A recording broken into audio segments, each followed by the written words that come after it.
Dans cette vidéo, je vais m'adresser à ceux qui ont encore des parents vivants, à vous qui vivez encore avec vos parents, soit physiquement ensemble, soit éloignés, mais ils sont encore vivants. C'est à vous que je vais m'adresser ici.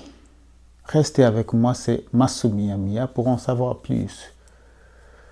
Oui, il y a plusieurs choses à faire avec vos parents avant qu'il ne soit tard. C'est-à-dire qu'avant qu'ils nous quittent, avant qu'ils quittent ce monde, avant qu'ils aillent se reposer après avoir beaucoup travaillé, après avoir sacrifié leur vie. Il y en a plusieurs, mais j'ai choisi 5. La première chose à faire avec tes parents, c'est le temps, passer le temps ensemble. Si vous vivez ensemble dans une même vie, dans une même maison, disons, passer des activités ensemble. Là, il n'y a pas vraiment à insister parce que vous vivez ensemble et ces messages ne vous concernent qu'à moitié. Mais disons que vous vivez dans un même pays ou dans une même ville, mais pas sous le même toit. Là, comment passer le temps ensemble? Rendez visite à ses parents assez régulièrement. Rendez-leur visite assez régulièrement. 1 fois par semaine, 2 fois par mois, comme ça vous plaît. Rendez-leur visite. Ça leur fera du bien. Et ça va aussi créer des souvenirs.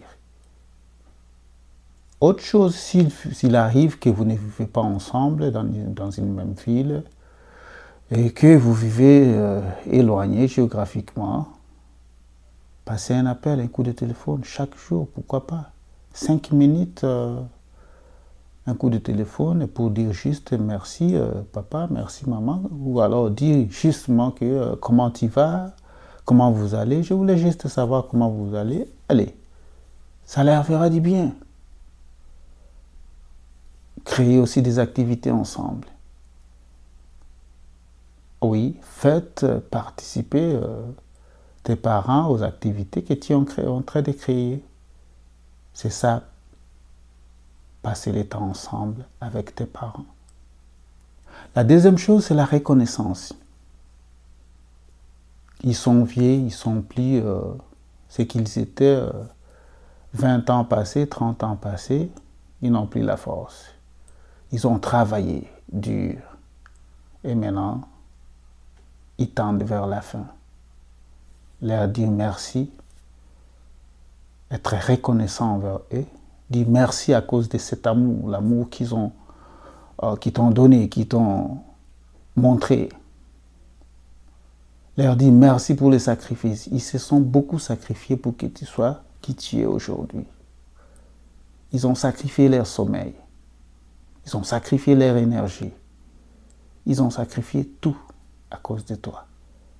Il y a même des décisions qu'ils n'ont pas pu prendre parce qu'ils ont pensé à toi. De mon fils, à cause de ma fille, je ne vais pas faire ça. Ils se sont sacrifiés.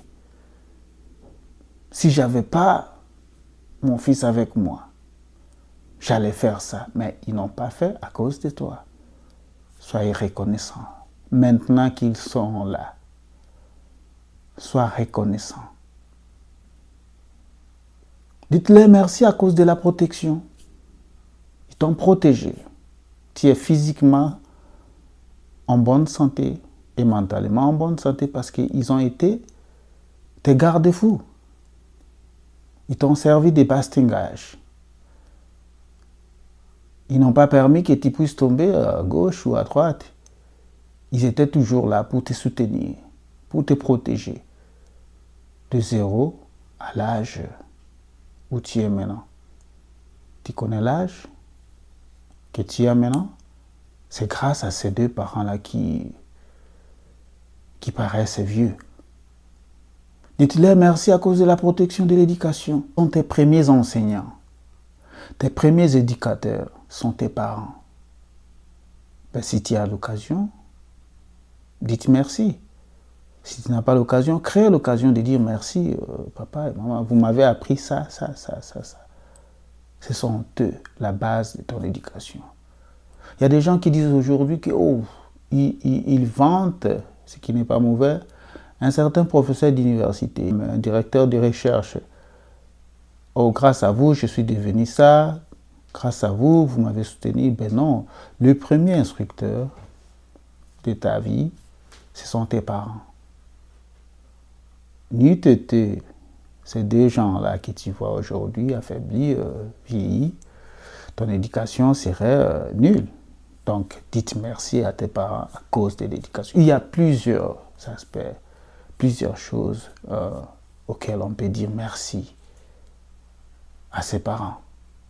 Profitez pendant qu'ils sont encore vivants, soyez reconnaissants. Et la troisième chose, c'est être compatissant, avoir de la compassion envers ces parents-là. Ils sont affaiblis. Quand ils regardent un peu en arrière, ils vont te raconter que quand j'avais encore la force, je faisais ça, je faisais ça. Maintenant, là, ils sont affaiblis. Ça fait du mal quand on pense à qui on était quelques années passées, très fort, vigoureux. Et on se regarde maintenant autour de soi, on voit que bon, je n'ai plus cette force-là. Ça fait du mal. Et toi, cher fils, chère fille, sois compatissant, comprends leurs émotions. Il ne faut pas aller crier sur tes parents, non. Ils sont affaiblis. Comprends qu'ils sont faibles, qu'ils sont devenus faibles. Pendant qu'ils sont encore vivants, comprends-le. Ils ont besoin de ça. Ils ont besoin de la compassion qui vient de toi. Parce que tu es la première personne à comprendre mieux que quiconque. Sois compatissant envers tes parents, peu importe.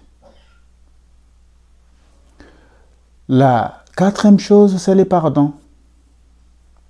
Oui, il y a des gens qui disent que oui, mes parents ont fait ceci, à cause d'eux, j'ai raté ceci, j'ai échoué en ceci et en cela. Eh bien oui, ils n'ont pas été parfaits. Non, tes parents ne sont pas parfaits. Et toi non plus, tu n'es pas parfait. Pardonne à tes parents.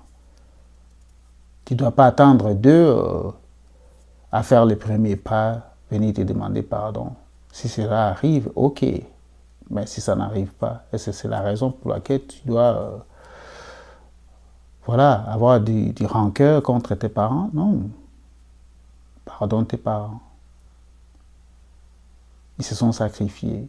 Ils t'ont montré de l'amour. Ils ont eu des faiblesses. Pardonne. Et enfin, la cinquième chose, c'est créer des souvenirs. Créer des souvenirs. Ils ne seront pas là avec toi pour toujours. Prenez des photos ensemble. S'il faut voyager, voyagez ensemble. S'il faut manger, mangez ensemble. S'il faut sortir pour se promener, allez-y ensemble. S'il faut aller dans un événement de sport, allez ensemble, à l'église ensemble, célébration, ceci, célébration, allez-y ensemble, faites des photos, documentez ces moments-là. Aujourd'hui, vous ne voyez peut-être pas l'importance, mais 5 ans plus tard, ça sera plus important de regarder en arrière et de visiter ces images et la documentation. Donc voilà, c'était là, parmi plusieurs choses qu'il faut faire avec tes parents pendant qu'ils sont encore vivants, les 5 choses. Au premier, on avait le temps, il faut passer le temps ensemble avec tes parents. Être reconnaissant, c'est-à-dire savoir dire merci pendant qu'ils sont là. Comprendre leurs émotions, pardonner et enfin créer des souvenirs. Merci beaucoup. Dites-moi si vous avez aimé la vidéo. Aimez, commentez, partagez et surtout abonnez-vous. En attendant, passez du bon moment avec vos parents, vous qui les avez encore.